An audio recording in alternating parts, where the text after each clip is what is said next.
শফিক সাহেব সিগারেটে টান দিয়ে বললেন, পরকীয়া কত ডেঞ্জারাস জানেন তো? আমার এক ফ্রেন্ড রিলেশন করে পরিবারের বিরুদ্ধে গিয়ে বিয়ে করেছিল। সে ব্যাংকে জব করে, দুজন সংসার করলো 10 বছর প্রায়, বাচ্চাও একটা হলো। তখন একদিন তার বউ পরকীয়ায় ধরা পড়ল। ছেলের টিউশন মাস্টার চ্যাংরা একটা ছেলে, ওকে নিয়ে শুয়ে আছে। বন্ধুটা অসময়ে অফিস থেকে গেলে হাতে নাতে ধরে ফেলে।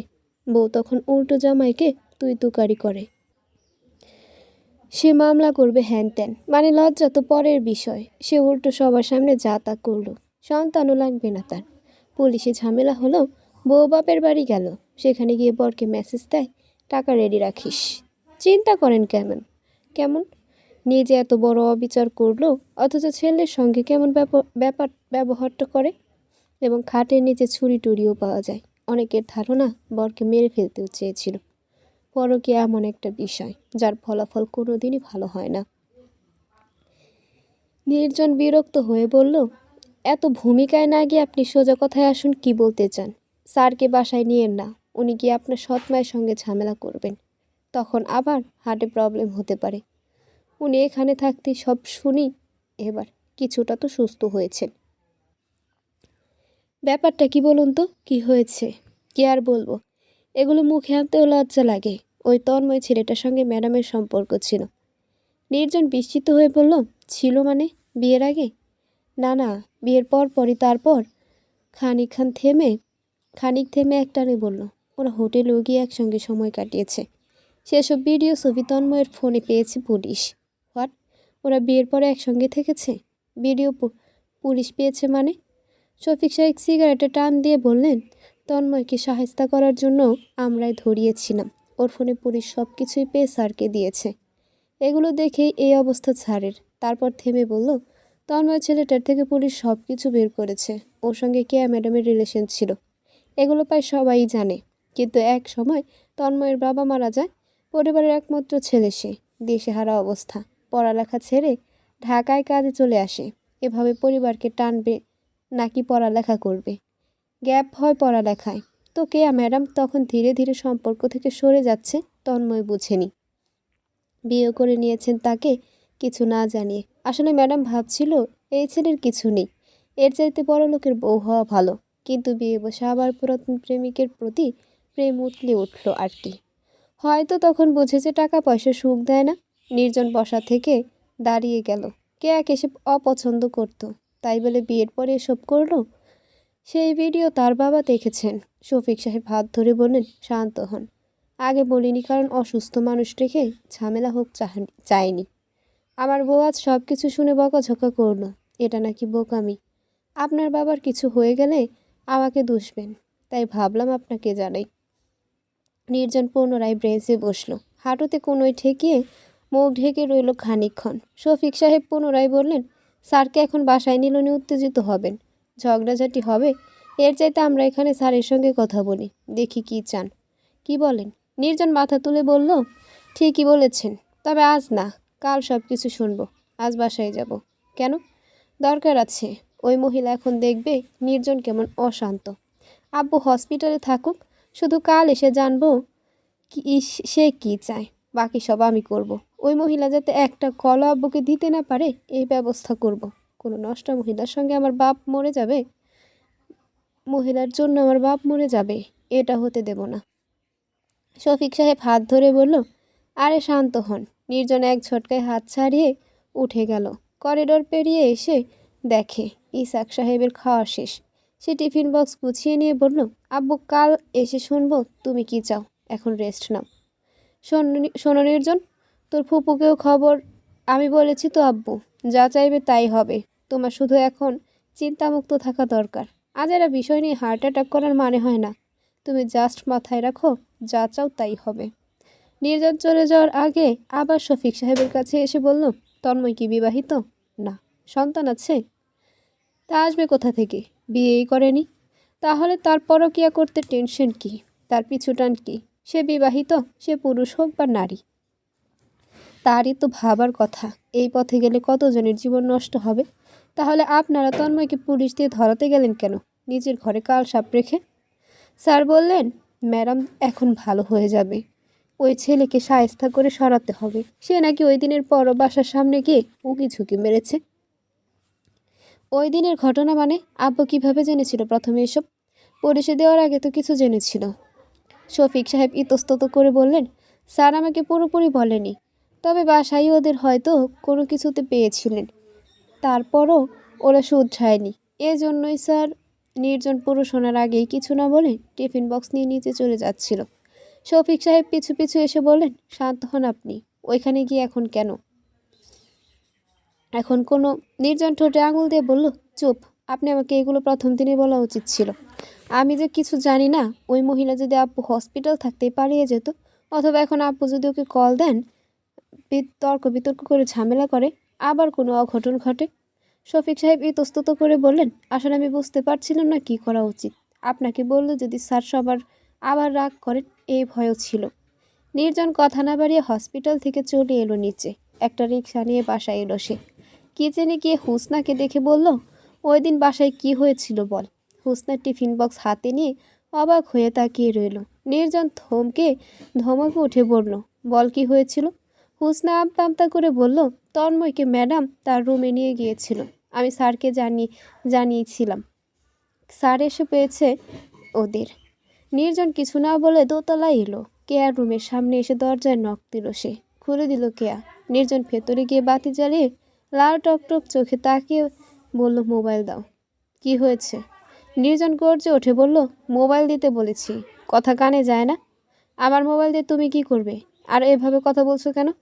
এই মেয়ে, এই একদম চুপ বলছি। এই বাসাকে তুই অপবিত্র করেছিস। তোকে আমার বাপ জোর করে বিয়ে করে আনেনি। তোর লোভী বাপ ভাই সবাই বুঝে শুনে বিয়ে দিয়েছিল, আর তুই এখন যা ইচ্ছা শুরু করেছিস। মুখ সামনে কথা বলো নির্জন। নির্জন চারদিকে তাকাচ্ছে মোবাইল কথায় দেখতে। কে এগিয়ে গিয়ে বালিশের পাশ থেকে মোবাইল নিয়ে নিল। নির্জন আবার ধমকে উঠে বলল, মোবাইল দেখা নাকি? মোবাইল দে বাচ্চা, মুখ খারাপ করার আগে দে। কে হাত পেছনে নিয়ে নিল। তরু আর হুসনা দৌড়ে এলো চিল্লাচিল্লি শুনে। নির্জন এগিয়ে গিয়ে হাত ধরে ফেললো কেয়ার। ধস্তাধস্তি শুরু করলো দুজন। তরু তাড়াতাড়ি এগিয়ে এসে নির্জনকে টেনে ধরে বলল, এসব কি হচ্ছে নির্জন? নির্জন মাথা ঘুরিয়ে তাকিয়ে বলল, কি হচ্ছে জানো না? নাটক করো এখানে। তন্ময়ের সঙ্গে তোমার ফুপুর বিয়ের আগের থেকে লুতুপুতু সম্পর্ক আছে, জানতে না তুমি? জিজ্ঞেস করার পরও বলনি কেন? আবার সব কিছু জেনেও এই কথায় কথায় আমাকে নিয়ে শ্রীমঙ্গল গিয়েছিলে কেন? সুযোগ করে দিতে। তুমি আগে আমাকে সব বললে, আমার বাপ আজ হসপিটালে থাকতো না। তন্ময় শহরের বাচ্চাকে এর আগেই লাথিয়ে ঢাকা ছাড় করতাম। তোর ওর ক্রোধ আর মুখের ভাষা শুনে পিছু হটল। নির্জনকে আর গলা ধরে ধাক্কা দিয়ে বিছানায় ফেলে টেনে মোবাইল ছিনিয়ে আনলো। তারপর হুসনার দিকে তাকিয়ে বলল, এই রুমের দরজা জানালা সব বন্ধ কর, আর চাবি দেখ কোথায়। হুসনা ভয়ে ভয়ে সব কিছু লাগিয়ে চাবি বের করে বাড়িয়ে দিল। কেয়া বিছানায় বসে ফুঁসছে। নির্জন এগিয়ে গিয়ে বলল, তন্ময় কোথায় থাকে? এখনো যোগাযোগ আছে? কেয়া কোনো জবাব দিল না। নির্জন দাঁত কটমট করে তাকিয়ে বলল, মেজাজটা এত খারাপ হচ্ছে কি বলবো। তুই কি মানুষের বাচ্চা? কাল তুই কোথায় গিয়েছিলি? তুই এই বাড়িটাকে কি মনে করলি বল? কেয়া কোনো জবাব দিল না। নির্জন ওর কপালে ধাক্কা দিয়ে বলল, তুই কি সাইকো? তোর জন্য কাজের মেয়ে চলে যায়, আমি সহ্য করি। আমার ফুপু যে আমাকে কোলে পিঠে করে মানুষ করলো, তোর যন্ত্রণায় বাসা ছাড়লো, তাও সহ্য করলাম। আমার বাপ চাইলে টাকা দিয়ে তোর বয়সী বহু মেয়ের সঙ্গে ফষ্টি নষ্টি করতে পারতো, কোনোদিন এসব করেনি। বিয়ে করতে বলেছে, দেখে ভালোই লাগছে তাই। তোর বাপ ভাইও রাজি, তুই নিজেও রাজি, তাই আমরা মত দিলাম। বিয়ের পরও যদি তোর না হয় ডিভোর্স নীতি। কিন্তু তুই কাজটা কি করেছিস? এই বিছানায় টোকায় একটা নিয়ে শুয়ে গেলি। আমার বাপ হসপিটাল রেখেও কাল আবার দেখা করতে চলে গেছিলি নাকি কে জানে। বল তন্ময় কোথায় থাকে বল। বাসায় এসে অনেক পাকনামি করছে, তারে কয়েকটা চড় থাপ্পড় দেওয়া দরকার। বল তুই চড় থাপ্পড় আর এত কথা বলার কে? বলেই কেয়া উঠতে যাচ্ছিল। নির্জন ধাক্কা দিয়ে ফেলে দিল বিছানায়। কেয়া পুনরায় গর্জে উঠে বলল, আমি এখনই এই বাসা ছেড়ে চলে যাব, সর। নির্জন কাছাকাছি গিয়ে ঠোঁটে আঙুল রেখে বলল, চুপ, বেশি চিল্লাফাল্লা করলে বেঁধে রাখবো। তারপর বের হতে বলল, আর এই শোয়ারের বাচ্চাকে বাসার আশেপাশে দেখলে চিন্তা কবর দিব। হতভাগ তরুর স্পন্দন বেড়ে গেছে। ভয়ে লজ্জায় রীতিমতো শরীর কাঁপছে, কান দিয়ে যেন গরম ভাব বেরোচ্ছে। সে তাড়াতাড়ি দরজার সামনে থেকে ছুটে চলে গেল। নির্জন বাইরে এসে দরজা লাগিয়ে বলল, হুসনা, এই রুমে আমাকে ছাড়া খাবার দিবি না। আর ফুপুকে কাল আনতেছি। মোবাইল এটা তোর কাছে রাখবি, আর আব্বুকে কিছুই জানাবি না। হুসনা মাথা নেড়ে সম্মতি জানায়। নির্জন নিজের রুমে চলে এলো। হুসনা ভয়ে ভয়ে খানিক পর আবার এসে নক দিল তার দরজায়। নির্জন দরজা খুলে বলল, কি হয়েছে? ভাইয়ের টেবিলে খাবার দেব? না, খাবো না আমি। ম্যাডাম রাতের খাবার খায়নি। তোমরা এখনো খাওনি? না। নির্জন পকেট থেকে চাবি বের করে বাড়িয়ে দিয়ে বলল, ওই রুমে একটা জাগে পানি দিয়ে রাখবি, আর এখন খাবার দে। আমি আছি বারান্দায়। আমি বাসায় না থাকলে দরজা খুলবি না। আচ্ছা ভাইয়া। হুসনা কেয়াকে খাবার দিয়ে দিল। কেয়া খেলো না। বারান্দা থেকে নির্জন বলল, খাবার পানি রেখে দরজা বন্ধ করে চলে আসতে। তাই করলো হুসনা। নির্জন নিজের রুমে গিয়ে দরজা বন্ধ করে দিল, জানিয়ে দিল তাকে বিরক্ত না করতে। হুসনা এলো তরুর রুমে। তরুর সঙ্গে এতদিনে ভীষণ ভাব হয়ে গেছে ওর। অবসরে সে তরুর রুমে এসে গল্প করে, সময় কাটায়। সমবয়সী হবে তারা। ভালো লাগে ওকে হুসনার। দরজা ঠেলে খুলে দেখে অন্ধকার। বাতি জ্বালায় হুসনা। তরু বিছানায় উপুর হয়ে শুয়ে আছে।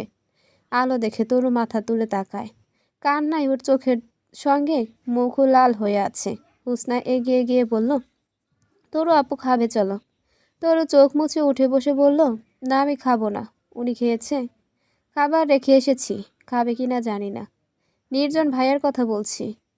না, খাবে না বলেছে। কেন? জিজ্ঞেস করি নাই, ভয় লাগছে। আচ্ছা যাও, আমিও খাবো না, ভালো লাগছে না। আপু চলো তো, খাবে। ভাইয়া এরকম কখনো রাগ করে না, আজ হঠাৎ রেগে গেছে। বাদ দিন। তরু চোখের পানি মুছে বলল, কি হয়েছে একটু বলবে আমাকে? হুসনা আমতা আমতা করে বলল, চাচা না করেছিলেন কাউকে বলতে, কিন্তু কিছুই বুঝতে পারছি না কি হচ্ছে। বলবো নাকি চেপে থাকবো? বলবো না করে নির্জন ভাইকেও আজ বলে দিলাম। তরু হাত বাড়িয়ে হুসনাকে টেনে বসিয়ে বলল, প্লিজ আমাকে একটু খুলে বলবে? আমি নিজেই সব জানি না আপু। তোমরা শ্রীমঙ্গল থেকে যেদিন এলে সেদিনই তন্ময়কে ম্যাডাম। হুসনা যেন ভুলেই গিয়েছিল তরুর ফুপু কেয়া। সে থেমে গেছে দেখে তরু তাড়া দিয়ে বলল, সমস্যা নেই, বলো। চাচা জানলে সমস্যা হবে আপু। মনে হয় আর সমস্যা হবে না। আর চাপা থাকবে না এসব। সেদিনের সন্ধ্যার ঘটনা হুসনা খুলে বলল। সব কিছু শুনে লজ্জায় তরুর মরে যেতে ইচ্ছা করছিল। ফুপু তন্ময়কে রুমে নিয়ে গিয়েছিল। হাতে নাতে ধরেছেন ফুপা। আজ সেটা নির্জনও জেনেছে। ওই দিন তাহলে শ্রীমঙ্গল থেকে এসে এর জন্যই ফুপুকে এই অবস্থায় দেখেছিল। হুসনা আমতা আমতা করে বলল, আপু ওই দিন যাই হলো, চাচা মেনে নিয়েছিলেন মনে হলো, কিন্তু হঠাৎ উনি হার্ট অ্যাটাক করলেন কেন? আর কেন ম্যাডামকে হসপিটাল যেতে নিষেধ করেছেন? মনে হয় আরও কিছু হয়েছে। তরু আর শুনতে পারছিল না। ইতস্তত করে বলল, আচ্ছা তুমি যাও, খেয়ে নাও, আমি ঘুমিয়ে যাব এখন। হুসনা উঠে চলে গেল। তরু উঠে বাতি বন্ধ করে বিছানায় চুপচাপ শুয়ে গেল। সে ভেবে পাচ্ছে না একটা ছেলেকে ফুপু রুমে ঢুকিয়ে নেবে। গা গুলিয়ে উঠছে ঘেন্নায়। মানুষ বুঝি এত বেপরোয়া হয়? তরুর মনে হচ্ছে যেন সে এই কাজ করেছে। লজ্জায় যেন তারই এটা। কিভাবে সে আর নির্জনের সামনে যাবে ভেবে পাচ্ছে না। এসব বিব্রতকর পরিস্থিতিতে না পড়ার জন্যই চেয়েছিল বাড়িতে চলে যেতে। শ্রীমঙ্গল যাওয়ার আগে তো সে এত ভাবেনি। একটা বিয়ে মাত্র 2 দিন থাকবে, এই সুযোগে বাসায় ওরা এরকম কাজ করবে? এতটুকু লজ্জা নেই? তরু নিজেকে শক্ত করে নিল। সে কালই এখান থেকে চলে যাবে। নির্জন তাকে ভুল বুঝেছে, বুঝুক। সে জেনে বুঝে কোনো অন্যায় করেনি, বরং চেয়েছিল তন্ময় থেকে ফুপুকে সরাবে, কিছু একটা করবে। শ্রীমঙ্গল মায়ের সঙ্গেও কথা বলেছে। উনিও বুঝতে চায়নি তাকে। কি করবে সে? ফুপুকে বুঝিয়ে সরাবে, এই সুযোগটাও পায়নি। তার আগে ঝামেলা বেঁধে গেল।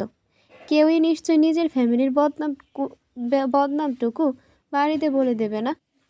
নির্জন যদি এটুকুতেই তাকে ভুল বোঝে, সে কখনো আর যোগাযোগ করবে না। এই নোংরা বিষয় নিয়ে সে কথাও বলতে চায় না, ভুল ভাঙাতে চায় না। যতই কষ্ট হোক তরু বাড়িতে চলে যাবে। নির্জন রুমে পায়চারি করছে। বাণিজ্য সব ধুলায় মিশিয়ে দিয়েছে 3rd ক্লাস মেয়ে। আত্মীয় স্বজন সবাইকে নিয়ে বিয়েটা হয়েছিল। এখন ডিভোর্স হলে সবাইকে কি বলবে তার বাবা? স্ত্রী পরকীয়া করছে এটা তো বলতে পারবে না। তাছাড়া এই বিয়েতে নির্জনের নানা মামা কারো মত ছিল না, তার জন্য কেউ কিছু বলেনি। এখন কি বলবে ওরা?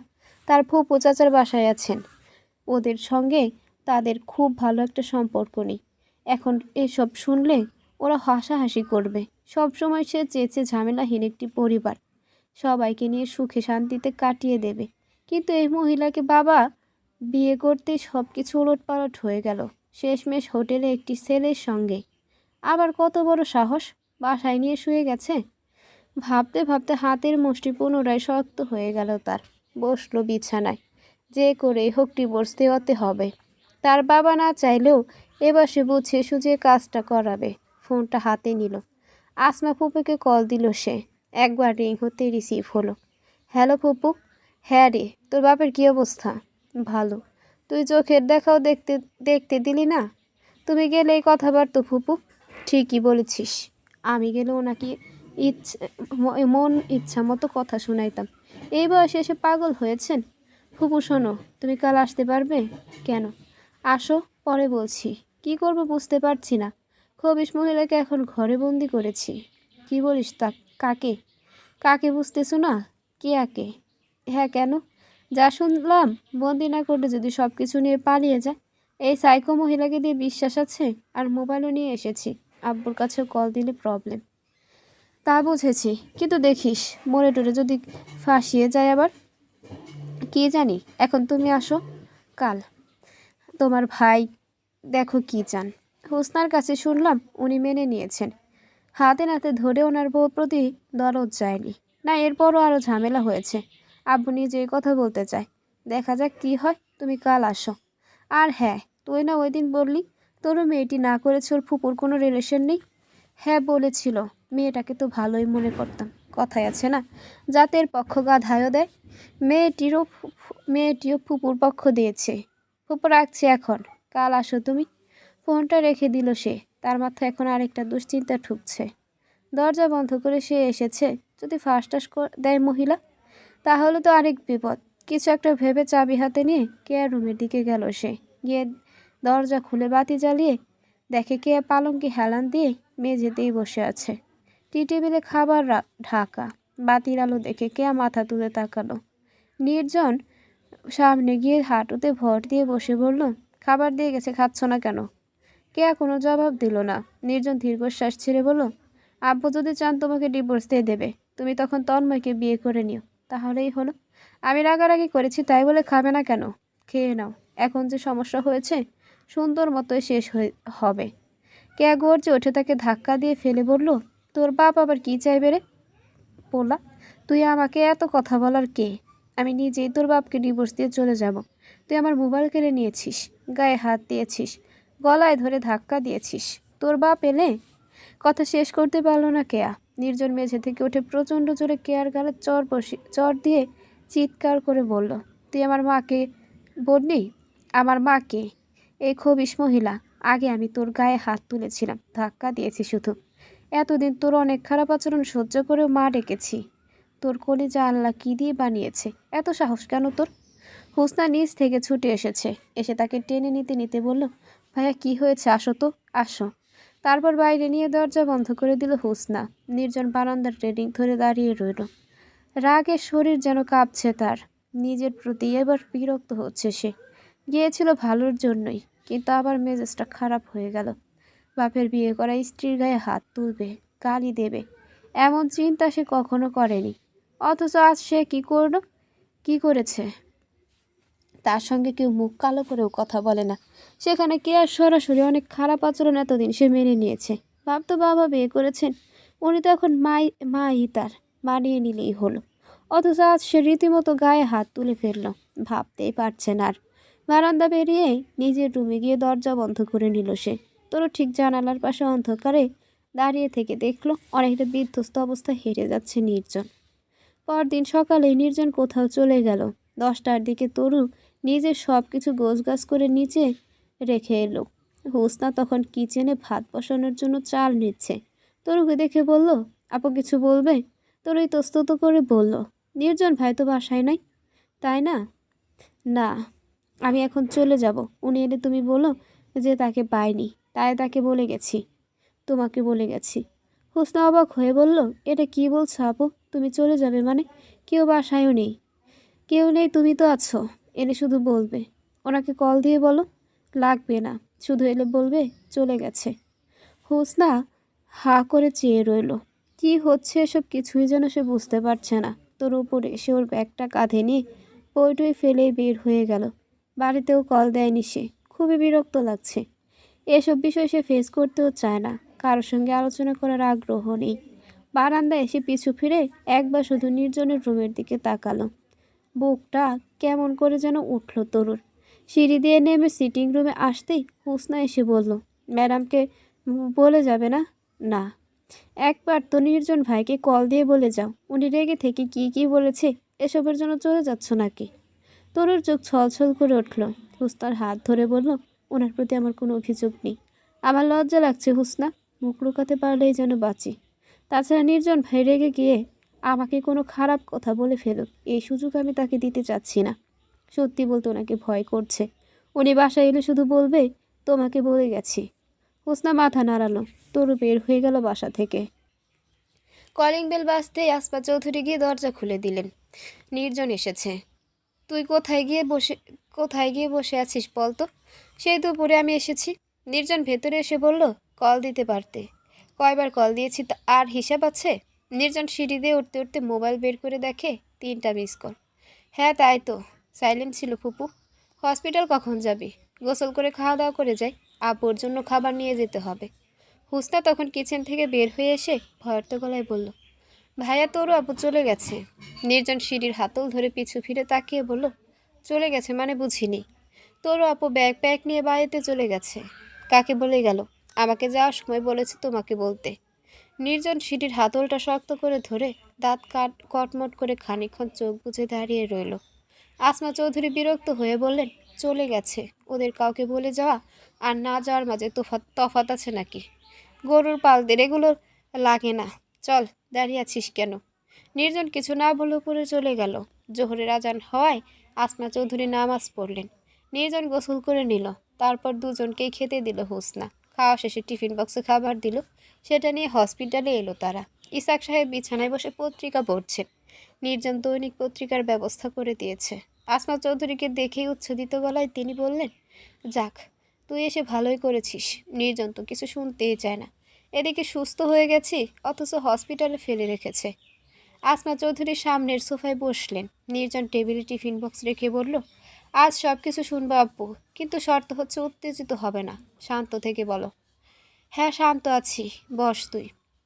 নির্জন ফুপুর পাশে বসে গেল। আগ্রহ নিয়ে তাকিয়ে আছে তারা।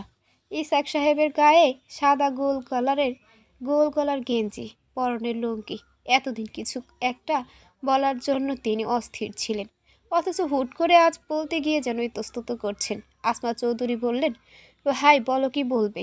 তিনি গেঞ্জির ঠিক থাকা হাতা টেনে টুনে অকারণে ঠিক করতে বললেন, কেয়াকে আমি ছেড়ে দিতে যাচ্ছি, এজন্য বাসায়ও যাওয়া দরকার।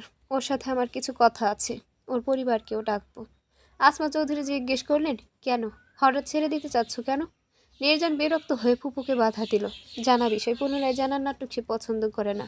সঙ্গে সঙ্গে বলো, কেন? কি হয়েছে জানতে হবে না। আব্বু আমার কথা শোনো। বল, তুমি বাসায় গিয়ে আম্মুর সাথে কথা বলতে পারবে না। আমি ওদের বাড়িতে খবর দিয়ে কাউকে আনি, এরপর ওদের সঙ্গে তুমি এখানেই কথা বলবে। ডিভোর্সের ব্যবস্থা হবে, ঝামেলা শেষ। তারা মেয়েকে নিয়ে চলে যাবে। কিন্তু এখন তুমি গিয়ে বললে একটা ঝগড়াঝাটি হবে। হার্টের প্রবলেম তোমার। ছেলের কথাটি শুনে তিনি খুশি হলেন। কে আর মুখও দেখতে চান না, আর পাশাপাশি অবাকও হলেন। নির্জন সব কিছু এত সহজে বুঝে নিচ্ছে দেখে সম্মতি জানিয়ে বললেন, ঠিক আছে, ওর বাপ ভাইকে খবর দিয়ে আনো, ওদের বাড়ির নাম্বারটা দাও। ইসাক সাহেব ওকে কেয়ার বাবার নাম্বার দিলেন। নির্জন ফুপকে নিয়ে বাইরে আসার আগে বলল, তুমি খেয়ে নাও আব্বু, আমরা কথা বলে নিচ্ছি। তিনি বিছানা থেকে নামলেন। নির্জন ফুপুকে নিয়ে হসপিটালের বারান্দায় ব্রেঞ্চে বসে বলল, ফুপু আমি কল দিয়ে দিচ্ছি, তুমি একটু সিরিয়াসভাবে ওদের ডাকো, বলো যে একটা ঝামেলা হয়েছে, কে আর 2জন অভিভাবক আসা লাগবে। আসমা চৌধুরী মাথা নাড়ালেন। নির্জন কল দিয়ে মোবাইল দিয়ে দিল ওনাকে। দীর্ঘ সময় তিনি কলে কথা বললেন, সব কিছু খুলে না বলে শুধু বোঝালেন আসাটা জরুরি। ওরা এলো বিকাল 5টার দিকে। কেয়ার বাবা এবং বড় ভাই এলেন। হুসনা তাদের সিটিং রুমে বসিয়ে নির্জনকে গিয়ে ডাকলো। সে এসে সালাম বসে তরুর বাবাকে বলল, তরু কি পৌঁছে গেছে? তাদের খানিকটা হতভম্ব দেখাচ্ছে। তরুর বাবা আসলাম সাহেব বললেন, ওর সাথে আমাদের দেখাই হয়নি বাবা, বাসতে ছিলাম। তখন হঠাৎ ওর মা কল দিয়ে বলল, তোমরা ঢাকা যাচ্ছ। আর তরু দেখি হঠাৎ বাড়িতে এসে হাজির। আমি বললাম, কেন, কি হয়েছে? ওর মা বলল, সেই দরজা বন্ধ করে রুমে বসে আছে, কিছু বলে না। এখন বলো তো বাবা, সমস্যাটা কি হয়েছে? আমরা তো কিছুই বুঝতে পারছি না। সবই বলবো, অনেক দূর থেকে কষ্ট করে এসেছেন, এখন চা নাস্তা করুন বলে সে হুসনাকে চায়ের জন্য ডাকলো। কেয়ার বাবা আরিফুল সাহেব বললেন, কেয়াকে তো দেখছি না। আছেন উনি, আমি ফুপুকে আনি বলে সে উঠে গেল। সে কথা না বলে মুরব্বিকেও বললে ভালো। তাই উপরে গিয়ে আসমা চৌধুরীকে নিচে নিয়ে এলো। উনি সালাম করে ভালো মন্দ জিজ্ঞেস করলেন। হুসনা আগেই চা বসিয়ে নিয়েছিল, তাদেরকে এনে চা দিল। আরিফুল সাহেব চায়ে চুমুক দিয়ে পুনরায় তাড়া দিয়ে বললেন, কি এমন হয়েছে এত জরুরি তলব করলেন? এদিকে নাত নিয়েও হঠাৎ করে চলে গেল। আসমা চৌধুরী চায়ের কাপ নিয়ে বললেন, আপনার জামাই হসপিটালে জানেন তো? না, কেউ না বললে জানবো কি করে? তাহলে চা খেয়ে হসপিটালে যাই, ওখানেই কথা বলে নেব। আসলাম সাহেব বললেন, কেয়া কোথায়, দেখছি না যে, ডাকেন ওকে। নির্জন ইতস্তত করে বলল, চা খেয়ে নিন, ওনার সঙ্গে দেখা করে হসপিটালে যাব। ওরা চা খানিক তাড়াতাড়ি খেয়ে নিল। নির্জন বা আসমা চৌধুরী ঘটনাটা যতটা হালকাভাবে দেখছিলেন, এখন কেমন যেন জটিল লাগছে। আরিফুল সাহেব উঠে দাঁড়িয়ে বললেন, কেয়া কই, চলুন নিয়ে। নির্জন তাদের নিয়ে উপরে এলো। চাবি পকেট থেকে বের করে তালা খুলছে দেখে আসলাম এবং আরিফুল সাহেব দৃষ্টি বিনিময় করছেন। দরজা খুলে নির্জন বাতি জ্বালিয়ে দিল। কেয়া খাটের মাঝখানে বালিশ ছাড়া ঘুমিয়ে আছে। আরিফুল সাহেব অবাক হয়ে গিয়ে বিছানায় বসে ওর মাথায় হাত রেখে বললেন, মা কেয়া, ঘুমিয়ে আছিস নাকি? কেয়া প্রথমে চোখ মেলে তাকালো, তারপর বাবা এবং ভাইকে দেখে হাউমাউ করে কেঁদে আরিফুল সাহেবকে জড়িয়ে ধরে বলল, আব্বার, আমি এক মুহূর্তে এই বাড়িতে থাকতে চাই না, আমি এক্ষুনি এই বাড়ি ছেড়ে তোমাদের সাথে চলে যাব। তারপর আঙুল দিয়ে নির্জনকে দেখিয়ে বলল, ওই গরুর বাচ্চা আমাকে বন্দি করে রেখেছে, চড় থাপ্পড় মেরেছে, মোবাইল কেড়ে নিয়েছে। আসলাম সাহেব অবাক হয়ে নির্জনের দিকে তাকিয়ে বললেন, কিছুই তো বুঝতে পারছি না, এসব কি? আমার বোনকে বন্দি করে রেখেছো কেন?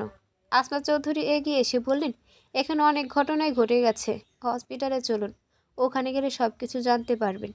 আরিফুল সাহেব ক্রোধান্বিত গলায় বললেন, কি এমন ঘটনা ঘটে গেল যে আমার মেয়ের গায়ে হাত তোলা হয়েছে, বন্দি করা হয়েছে? সবই বোঝা লাগবে, চলুন হসপিটাল। কে উঠে উঠে বলল, আব্বা, আমি তোমাদের সাথে এক্ষুনি চলে যেতে চাই। আসমা চৌধুরী বললেন, তালই সাহেব, ওকে হসপিটাল নিয়ে যাওয়া ঠিক হবে না, বাসায় থাকুক সে। আরিফুল সাহেব মেয়েকে বাসায় থাকতে বললেন। নির্জন প্রচণ্ড বিব্রত বোধ করছে। সে বাইরে এসে দরজা ভেজিয়ে কি করবে বুঝতে পারছে না। আসমা চৌধুরীর দিকে তাকিয়ে বলল, কি করব ফুপু? তিনি আরিফুল সাহেবের দিকে তাকিয়ে বললেন, তালা দিয়ে যাবে নাকি? তিনি মলিন চেহারায় বললেন, এখন জিজ্ঞেস করে কি করবেন? তালা মেরেই তো রেখেছেন ওকে। মগের মুল্লুক পেতে হাত পাও বেঁধে বেঁধে রাখেন। আসমা চৌধুরী বিনয়ের গলায় বললেন, আপনারা রাগ করছেন বুঝতে পারছি, কিন্তু ব্যাপারটা শুনলে বুঝতে পারবেন। হ্যাঁ, আজ শুনেই যাব। কি এমন দোষ করলে ছেলে বাপের বিয়ে করা বউয়ের গায়ে হাত তুলে আজ শিখে যাব। নির্জন দরজায় তালা না দিয়ে ভেজিয়ে রেখেই পিছু পিছু এসে কল দিয়ে ড্রাইভারকে গাড়ি বের করতে বলল। 4 জন গাড়ি নিয়ে চলে এলো হসপিটাল। দরজা খুলে ভেতরে যেতে ইসাক সাহেব তাদের দেখে বিছানা থেকে নেমে সালাম করে হাত বাড়িয়ে হ্যান্ডশেক করে বসতে বললেন। আসলাম এবং আরিফুল সাহেব বসলেন সোফায়। নির্জন দাঁড়িয়ে রইল। আসমা চৌধুরী ভাইয়ের পাশে গেলেন। আরিফুল সাহেব বললেন, এবার বলুন আমাদেরকে কেন এভাবে ডাকা হলো? কথা বলার ভঙ্গি দেখে ইসাক সাহেবও দ্রুত প্রভান্বিত হয়ে গেলেন। তিনি সঙ্গে সঙ্গে বললেন, ডেকে আনা হয়েছে আপনার মেয়ের জন্যই। কথাটি শেষ করার আগে আরিফুল সাহেব বললেন, মেয়ের জন্য আনা হয়েছে, আমরাও এসে মেয়ের অবস্থা দেখলাম। ওর গায়ে স্বামী হাত তুললে একটা কথা ছিল, তুলেছে ছেলে। তার ফোনটা কেড়ে নিয়ে দরজা তালা মারা রাখা হয়েছে। ইসাক সাহেব বিস্মিত হয়ে নির্জনের দিকে তাকালেন। নির্জন কি বলবে ভেবে না পেয়ে ইতস্তত করছিল। ইসাক সাহেব আরিফুল সাহেবকে বললেন, আপনি এসব কি বলছেন? কে বলছে এগুলো আপনাকে? কেন, নিজের চোখে দেখে আসলাম। দরজার তালা খুলে ভেতরে নিল আপনার ছেলে, তারপরে কি আর সব কিছু বলল আমাদের। ইসাক সাহেব অবাক হয়ে নির্জনের দিকে তাকিয়ে বললেন, তাই নাকি? তুমি হঠাৎ করে এসব করতে গেলে কেন? আমি তো কিছুই জানি না। পরিস্থিতিটাই অন্যরকম ছিল আব্বু। আসলাম সাহেব কথা কেড়ে নিয়ে বললেন, যে পরিস্থিতিই হোক তুমি ওর গায়ে হাত তোলার রাইট কোথায় পেলে? নির্জনের আবার মেজাজটা খারাপ হতে শুরু করেছে। কাল থেকে ভেবেছে আর মাথা গরম করবে না। ওরা আসবে, মুরব্বি এবং মেহমানও তাদের যথাসম্ভব সুন্দরভাবে সমাধান করবে। কিন্তু আবার সে তর্ক বিতর্কে জড়িয়ে যাচ্ছে। আসলাম সাহেব পুনরায় বললেন, বলো তোমার কোনো রাইট আছে? উনি আমাকে পোলা বলে গালি দিয়েছে, এরপর আমি চর মেরেছি। আরিফুল সাহেব অবাক হয়ে বললেন, তাই বলে তুমি চর মেরে দেবে? তুমি তোমার বাবাকে বলতে পারলে। আমরাও ছিলাম। পরিবেশটা তো সবসময় একরকম থাকে না। আসলাম সাহেব বললেন, আর তোমাকে সে গালিও তো এমনি দিয়ে দেওয়ার কথা না। সে কেন গালি দেবে? মোবাইল এনে তালা মেরেছি তাই। তালা মারবে কেন? সে কি পাক? থামো, এত উত্তেজিত হবেন না। ইসাক সাহেব থামিয়ে দিলেন। তারপর বললেন, ও যদি অন্যায় করে থাকে সেটা পরে দেখা যাবে, দরকার হয় মাপ চেয়ে নেব। আগে আমার। আরিফুল সাহেব প্রতিবাদ করলেন, আশ্চর্য কথা, আপনি এত ঠান্ডা মাথায় কথা বলছেন কিভাবে? গায়ে তুলেছে হাত, বন্দি করে রেখেছে, এখন মাপ চাইলেই শেষ? নির্জনের মোবাইল তখনই বেজে উঠল। হুসনা কল দিয়েছে। সে রিসিভ করতে ওপাশ থেকে হাঁপাতে হাঁপাতে বলল, ভাইয়া আপনারা কোথায়? ম্যাডাম চলে গেছে। আমি আটকে রাখতে চাইছিলাম, পারিনি। নির্জন হুসনার কল কেটে দিল। সবাই তার দিকে তাকিয়ে আছে। সে দারোয়ানের নাম্বার বের করে কল দিল। সিকান্দার রিসিভ করে বলল, ভাই সাহেব, কল দেওয়া ভালোই করেছেন। ম্যাডাম বাইর হইয়া যাইতেছে, কোনোভাবে আটকে রাখতেন পারতাছি না। নির্জন মোবাইল কান থেকে সরিয়ে আসলাম সাহেবের দিকে তাকিয়ে বলল, উনি রুমে থাকতে আপনারাই তো বলে এসেছিলেন, এখন বের হয়ে গেছে। বাইরে দারোয়ান আটকে রাখতে চেষ্টা করলে সিন ক্রিয়েট করবে, আশেপাশের মানুষ দেখবে। কি করবো এখন বলুন? আসলাম এবং আরিফুল সাহেব দৃষ্টি বিনিময় করলেন। তারপর আসলাম সাহেব বললেন, ওর সাথে কলে লাগিয়ে দাও আমাকে। নির্জন দারোয়ানকে বলল, তোমার ম্যাডামকে মোবাইল দিয়ে বলো, ওনার ভাই কথা বলবে। সিকান্দার মোবাইল দিয়ে এলো কেয়াকে। আসলাম সাহেব দীর্ঘ সময় কথা বলে বুঝিয়ে বাসায় যেতে বললেন। ফোন রাখার পর নির্জন মুখ খুলল, আপনারা দুজনে আমার বাবার মুরব্বী, আমি তো সম্মান না করার প্রশ্নই ওঠে না। শুধু শুরু থেকে চাচ্ছি পরিবেশ শান্ত রেখে কথা বলার, কারণ যে বিষয় নিয়ে ঝামেলা সেটা খুবই সিরিয়াস ইস্যু। কিন্তু আপনারা সেই রাগারাগি করছেন। আচ্ছা, এখন আপনারাই বলুন, উনি তো পাগল না, আসলে বাসা থেকে এভাবে বের হলেন কেন? তাহলে যেখানে আপনারা বলে এসেছেন বাসায় থাকতে। আরিফুল সাহেব কিছু বলতে যাচ্ছিলেন, আটকে দিল নির্জন। আমার পুরো কথা শুনুন, সকল উত্তর পেয়ে যাবেন। আমার বাবা হার্ট অ্যাটাক করে হসপিটাল। এই অবস্থায় আমি কিভাবে তাকে সব কিছু শুনিয়ে কাজ করব? ইভেন এখন যে উত্তপ্ত কথাবার্তা হচ্ছে সেটা আমার আব্বার সামনে হোক চাইনি। যাই হোক, সংক্ষেপে বলি, আমি ওনাকে বন্দি করেছিলাম এভাবে পালিয়ে যেতে পারে এই আশঙ্কায়। তাছাড়া চাইনি হসপিটাল এসে আব্বুর মুখোমুখি হোক, ঝামেলা বাড়ুক। ফোনও এই কারণে নিয়েছি। আমি গায়ে হাত তুলে ভুল করলে ক্ষমা চাইব, কিন্তু কোন পরিস্থিতিতে তুলেছি সেটাও তো জানতে হবে। আসলাম সাহেব রুর গলায় বললেন, কোন পরিস্থিতিতে? ইসাক সাহেব নির্জনের দিকে হাত তুলে চুপ থাকতে ইশারা করে আসলাম সাহেবকে বলেন, সেটা পরে শুনবেন। আপনাদেরকে কেন ডেকেছি শুনুন। এসেছেন, আগে চুপচাপ বিস্তারিত শুনে এরপর কথা বলবেন। দুজন সম্মতি জানিয়ে বলল, আচ্ছা বলুন। কে আমি ডিভোর্স দেব? আসলাম সাহেব ভ্রুকুচকে বললেন, কেন? চেয়েছিলাম ছেলে বোনের থেকে লুকিয়ে রাখবো, মানুষকে কম জানবো। কিন্তু আপনারা সেরকম মানুষ না, সোজাসুজি আলাপই ভালো। আপনাদের মেয়ে পরকীয়া করে, হাতে নাতে ধরেছি আমি।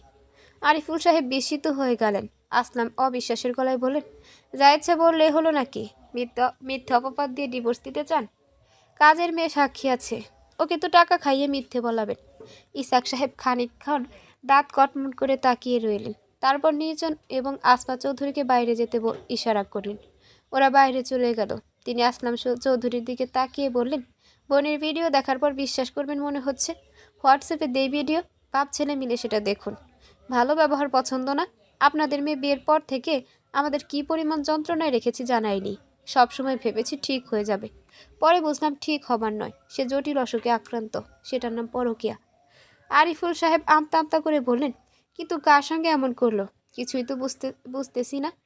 খানপুরের একটি ছেলে, তন্ময় নাম, প্রাক্তন একজন শিক্ষকের ছেলে। চিনলাম না তো। তা চেনানোর আপাতত আমার প্রয়োজন নেই। বিশ্বাস করানোর জন্য ভিডিও আছে, পুলিশ নিজে দিয়েছে ভিডিও। বিচার আদালতে বসান যান, তার আগে এখান থেকে সোজা আমার বাসায় যান। কি আপনাদের মেয়েকে নিয়ে বাড়ি যান, ডিভোর্সের পেপার পেয়ে যাবেন। আসলাম সাহেব আমতা করে বললেন, আমরা তো একটা সমঝোতায় আসতে পারি, ভুল হয়তো একবারই করে ফেলেছে তাই বলে। ইসাক সাহেব তার ছেলের হাসি দিয়ে বললেন, আমার বিছানায় আরেক ছেলে নিয়ে শুয়ে গেছে, হোটেলে চলে গেছে আমার সরলতার সুযোগ নিয়ে। এই মেয়ে নিয়ে আমি আবার সংসার করব। নিজেই শুনলেন ছেলে গায়ে হাত তুলেছে। কি বুঝলেন? এখন এই মেয়েকে রাখতে চাইলে আমাকে মানবে? কথা কম বলুন, মেয়েকে নিয়ে বিদায় হন। ওকে আমি আর রাখবো না। আমি হসপিটাল থেকেও বিদায় না হওয়া অবধি যাচ্ছি না। বিদায় না হওয়া অবধি যাচ্ছি না। আরিফুল সাহেব ইতস্তত করে বললেন, আচ্ছা ওকে আমরা নিয়ে যাচ্ছি বাবা, এখনই ডিভোর্সের কথা না ভেবে সময় নাও। আমার কোনো সময় নিতে হবে না। ডিভোর্স বলেছি ডিভোর্স। আর যত কথা বাড়াবেন আমারও লজ্জা আপনাদেরও লজ্জা। চুপচাপ চলে যান। আর আপনাদের মেয়ে জানে না আমার কাছে ভিডিও আছে, চিল্লাচিল্লি করলে জানিয়ে দিন। হোটেলে গিয়ে কী করেছে সব আছে, লাগলে হোয়াটসঅ্যাপে দিয়ে দেব। দুজন শুরুতে যেরকম গরম হয়েছিল সেরকম হুট করে ঠান্ডা হয়ে গেল। ইসাক সাহেব বাইরে এসে নির্জন এবং আসমা চৌধুরীকে ডেকে বললেন, তাদের বাসায় নিয়ে যাও, কেয়াকে ওদের সঙ্গে বিদায় করো, এরপর আমি বাসায় যাব। তাদের নিয়ে বাসায় গিয়ে নির্জন সিটিং রুমে বসে থেকে বলল, যান আপনাদের মেয়ের সঙ্গে রুমে যান। ওরা দুজনে চলে গেল। আসমা চৌধুরী এবং নির্জন বসে রইল সোফায়। খানিকক্ষণ পর কেয়ার রুম থেকে ওর আর্তনাদ শোনা গেল। নির্জন হুসনাকে ডেকে বলল কেয়ার মোবাইল নিয়ে আসতে। সে মোবাইল নিয়ে এলো। দীর্ঘ সময় পর ওরা কেয়াকে নিয়ে নিচে এলো। কেয়ার তখন চুল এলোমেলো, গাল দুটো লাল হয়ে আছে, চোখ দিয়ে পানি পড়ছে, বুকে ওড়নানি। বোঝাই যাচ্ছে ওপরে ওদের কথাবার্তা হয়েছে। সেসব থেকে কেউ বুঝে গেছে সব কিছু সবার কাছে দিনের মতো পরিষ্কার হয়ে গেছে, তাই ওর মুখে কোনো শব্দ নেই। আরিফুল সাহেব সামনের দরজার দিকে তাকিয়ে বললেন, আমরা যাচ্ছি। নির্জন ফোন বাড়িয়ে দিয়ে বলল, আমি রাগের মাথায় অনেক ভুল করেছি হয়তো, তার জন্য আপনাদের কাছে ক্ষমা প্রার্থী। আসলাম সাহেব মোবাইল হাতে নিলেন, কিন্তু কেউ কোনো কথা বলল না। কেয়াকে নিয়ে তারা বাসা থেকে বের হয়ে চলে গেলেন। আসমা চৌধুরীকে ভীষণ উৎফুল্ল দেখাচ্ছে। তিনি নির্জনের দিকে তাকিয়ে বললেন, আল্লাহ এতদিনে ঘাট থেকে এক শয়তান্নিকে নামিয়ে দিল। নির্জন কোনো সাড়া দিল না। তাকে কেমন অন্যমনস্ক দেখাচ্ছে। বিষণ্ণ দেখালো হুসনাকে। তিনি অবাক হয়ে বললেন, কিরে তোর এমন কালো মুখ করে আছিস কেন? উদযাপন করার মতো কিছু হয়নি ফুপু, দোষ করেছে তাকে রেখে হতো না, তাই বিদায় করেছি শেষ, বলে নির্জন উপরে চলে গেল। সন্ধ্যার আগে হসপিটাল থেকে চলে এলেন ইসাক সাহেব। মায়ের ডাকে রাত 9টার দিকে দরজা খুলে দিল তরু।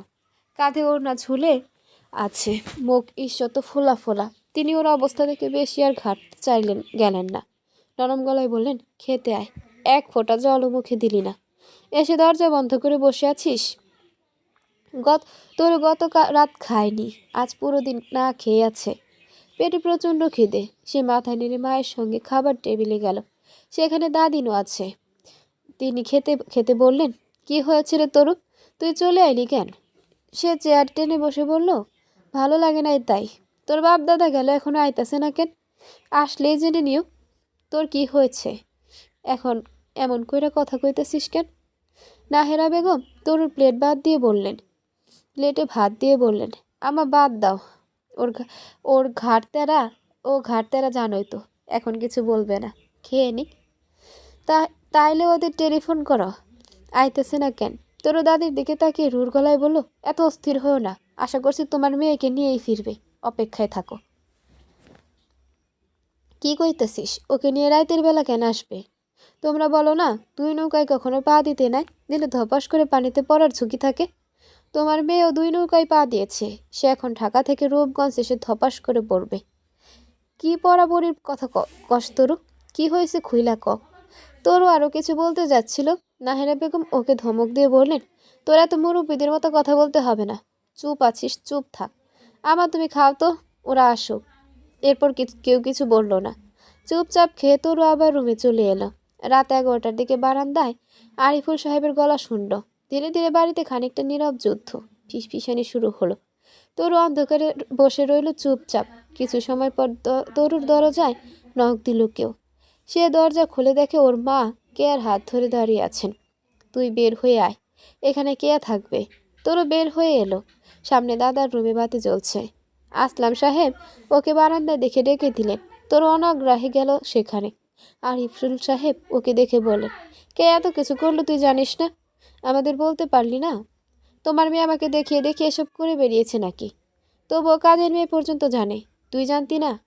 যখন জানছি ওরাই না করেছিল বাড়িতে না জানাতে। আসলাম সাহেব বিরক্ত হয়ে বলেন, ওরা না করলে তুই চুপ থাকবি? চুপ থাকিনি, বিয়েতে আম্মাকে বলেছি, সে উল্টো আমাকে ধমক দিয়েছে। তুই আজ এভাবে চলে আসলি কেন? লজ্জায় এসেছি, ওরা আমাকে খারাপ ভাবছে। কারণ আমাকে নির্জন ভাই এতদিন জিজ্ঞেস করেছে ফুপো সবার সাথে এত খারাপ আচরণ করে কেন, ওকে জোর করে বিয়ে দেওয়া হয়েছিল কিনা, ওর কোনো রিলেশন আছে কিনা। আমি তখন না করেছিলাম, এই কারণে আমার উপরও রেগে আছে। আরিফুল সাহেব রেগে গিয়ে বললেন, এই শয়তানের জন্য ইসাক ছেড়ে দিতে যাচ্ছে, না হলে সমঝোতা করা যেত। তরু বিরক্ত হয়ে বলল, দাদা আরেক ছেলেকে গালি না দিয়ে নিজের মেয়েকে দাও। তোমার মেয়ে ওইখানে যা করেছে আমি নিজ চোখে দেখেছি। তুই আমারে জ্ঞান দিতেছিস? ওই ছেলে কেয়ার গায়ে পর্যন্ত হাত তুলেছে। সে কেন তুলবে? নেহাত বাজে অবস্থা দেখে চুপচাপ চলে এসেছি। না হলে জিজ্ঞেস করতাম ওরাই বা কেমন ভালো মানুষ। তোমার মেয়ের কত খারাপ আচরণ নির্জন ভাই সহ্য করেছে তুমি জানো সেটা? সবসময় চেয়েছে কিভাবে ওর সংসারে মন বসবে। গায়ে হাত তোলার মতো কাজ করেছে, তাই তাই তুলেছে। আসলাম সাহেব ধমক দিয়ে বললেন, তুই মুখে মুখে তর্ক করছিস কেন? যা এখান থেকে। আরিফুল সাহেব বললেন, ও 2 দিন পরকেয়ার মতো পর 2 দিন পর কেয়ার মতো করবে না, তার গ্যারান্টি কি? ওদেরকে মাথায় তুলে রাখার দিন শেষ। কার সাপ এক একটা, মান ইজ্জত আর থাকছে না। আর চ্যাংড়া চ্যাংড়া মেয়েদের হাতে মোবাইল কেন? তোর মোবাইল এনে আমার কাছে দেবা বৌমা। এখন থেকে এবারের মেয়েদের স্কুল কলেজেও একা যেতে দেওয়া হবে না। তোর পুরো কথা না শুনে রেগে মেগে বের হয়ে গেল। মাঝের মাঝের রুমে ওর ছোট ভাই বোন থাকে, সেই বিছানায় এসে চুপচাপ শুয়ে রইল সে। পুরো ঘটনা শুনে নেহারা বেগম বললেন, এরকম হলে ডিভোর্স তো দিবেই আব্বা। আরিফুল সাহেব চুপ করে রইলেন। আসলাম সাহেব বললেন, জানাজানি তো হবেই, এগুলো লুকিয়ে থাকে নাকি? ওর জন্য এখন আমাদের ছেলে মেয়েদেরও বিয়ের সময় লোকে কত কিছু বলবে। নাহিরা পুনরায় বলল, যে ছেলের জন্য এত কিছু করেছে ওর কাছে বিয়ে দিয়ে দাও। ওই ছেলে করবে নাকি বিয়ে? আরিফুল সাহেব বললেন, বৌমা কেয়ার সাথে তুমি কথা বলো, কার সঙ্গে কি করছে। ও বিয়ে করলো এই বাড়ি ছেড়ে বিদায় হোক, ওর মুখ দেখতে চায় না আর। ঠিক আছে আব্বা, আমি দেখছি, এখন যা হওয়ার হয়েছে। কেউ ওকে গালাগালি করেন না, আর খাবার দিচ্ছি, হাত মুখ ধুয়ে খেতে বসেন এসে। আসলাম সাহেব কেয়ার মোবাইল বাড়িয়ে দিয়ে বললেন, এটা নাও। নাহেরা বেগম হাতে নিলেন। রাতে সবাই খেয়ে যার যার রুমে চলে গেছেন। নাহেরা বেগম খাবার নিয়ে গেলেন কেয়ার কাছে। সে বিছানায় বসে আছে। খাবার আর পানি রেখে তিনি বললেন, কেয়া খাবার খা। আমি কিছু খাবো না ভাবি, পাগলামি অনেক করেছি সার না, চুপচাপ এখন খা, যা হওয়ার হয়েছে। আমার মোবাইল কোথায়? মোবাইলটা এনে দাও। আগে খা, দিচ্ছি এনে। কেয়া চুপচাপ খেতে শুরু করলো। নাহেরা বেগম গিয়ে মোবাইলটা নিয়ে আসলেন। এসে পাশে বসে বললেন, যে ছেলের সাথে এত কিছু করলি সে কি বিয়ে করবে? কেয়া জবাব দিল না কোনো। নাহেরা ওর পাশে ফোন রেখে বলল, কেন যে এমন করতে গেলি কেয়া? মানলাম যে আমার বয়স বেশি, কিন্তু বিয়ে তো বসেই গেছিস। তারপর তার পুরুষ মানুষের 50 কেন 60-70 বয়সে বিয়ে করে বাচ্চা জন্ম দিতে পারে। কেয়া তবুও কিছু বলল না। নাহেরা একা একাই কথা বলে যাচ্ছেন। হ্যাঁ, অনেক ইয়াং ছেলেও, কিন্তু আজকাল কত চিকিৎসা আছে এসবের, জামার টাকা পয়সার অভাব নেই, বলতে চিকিৎসা করো। কেয়া বিরক্ত হয়ে প্লেট রেখে বলল, তোমার কথা কে তোমারে অক্ষমের কথা তোমারে বলছি আমি? তাহলে জামাই দিতে পারলে এমন করলি কেন? ওই ছেলের প্রেমে পড়ে গিয়েছিলি? কেয়া চুপ করে রইল। নাহেরা আবার বলল, আচ্ছা এই ছেলে কি বিয়ে করবে বল, আমরা এখন তোকে নিয়ে টেনশনে আছি। তোমাদের তো টেনশন করতে হবে না, বলে প্লেটে পানি ঢেলে হাত ধুয়ে নিল কেয়া। বাহ, তাইলে তো বাঁচলাম আমরা, নিজের টেনশন নিজে কর, বলে তার ছেলের হাসি দিয়ে নাহেরা বেগম চলে গেলেন। কেয়া ওনা দিয়ে তাড়াতাড়ি মুখ মুছে মোবাইল হাতে নেয়। মোবাইলটার জন্য এই কয়দিন সে অস্থির হয়ে আছে। তন্ময়ের নাম্বার বের করে কল দিয়ে কানে লাগালাম, ওকে সব জানাতে হবে। কিন্তু কেয়াকে অবাক করে দিয়ে তন্ময়ের ফোন বন্ধ দেখালো। দ্রুত সে হোয়াটসঅ্যাপে মেসেজ দিল, অফলাইন। ফেসবুকে গিয়ে দেখে ওর ফেসবুক আইডি ডিঅ্যাক্টিভেট। কিছুই মাথায় ঢুকছে না ওর। বারবার কল দিয়ে রুমে পায়চারি করতে শুরু করলো। তরু দরজা বন্ধ করে বাতি নিয়েই নিয়েছে আগে। পাশ ফিরে শুয়ে নির্জনের ছবি বের করে তাকিয়ে আছে। প্রচণ্ড কান্না পাচ্ছে ওর। সমস্ত কিছু কেমন এলোমেলো হয়ে গেল, অথচ তার কোনো দোষ নেই। ক্ষণিকের জন্য হয়তো নির্জন তার জীবনে এসেছিল, এসে মনে আলোড়ন তুলেছিল, ভালোবাসা শিখিয়েছে, অনুভূতি জাগিয়েছে। যা খুব দ্রুত হয়েছিল, দ্রুতই বুঝি সমাপ্তি ঘটে গেল। নির্জনকে পাওয়ার আর পথ কোথায়? নেই, একদম নেই। নির্জন তাকে ভুল না বুঝে যদি আবারও চায়, তবুও তো মিলন সম্ভব নয় তাদের। দুটো পরিবার যেভাবে বিচ্ছেদ হচ্ছে, তাতে আরেকটা সম্পর্কের সম্ভাবনা কতটুকু? নেই, একদম নেই। তরুর গাল বেয়ে বালিশে পানি পড়ছে, নাক টানল সে। এরকম যদি দূরত্ব তৈরি হবে, তাহলে কেন সম্পর্কটা হলো? অল্প কিছুদিনে কি সীমাহীন ভালোবাসা পেয়েছে সে? তরুর মনে হয়েছিল পৃথিবীতে আস্ত একটি স্বর্গ পেয়ে গেছে। চোখের সামনে একে একে শ্রীমঙ্গল যাওয়ার দিনের গাড়িতে পাশাপাশি বসা, টং দোকানের সামনে দাঁড়িয়ে চা খাওয়া, পার্কে কোলে মাথা রেখে নির্জনে শুয়ে থাকা, রুমে একে অন্যের খুব কাছাকাছি যাওয়া, সব কিছু ভীষণ মনে পড়ছে তরুর। এমন একটি মানুষকে জীবনে পেয়েও তরু কীভাবে হারিয়ে বেঁচে থাকতে পারবে বুঝতে পারছে না। একদম মরে যাবে সে। ভেতরে গুলিয়ে ভেতর গুলিয়ে কান্না এলো তরুর। ওড়না সহ 2 হাতে মুখ ঢেকে ফেলল সে।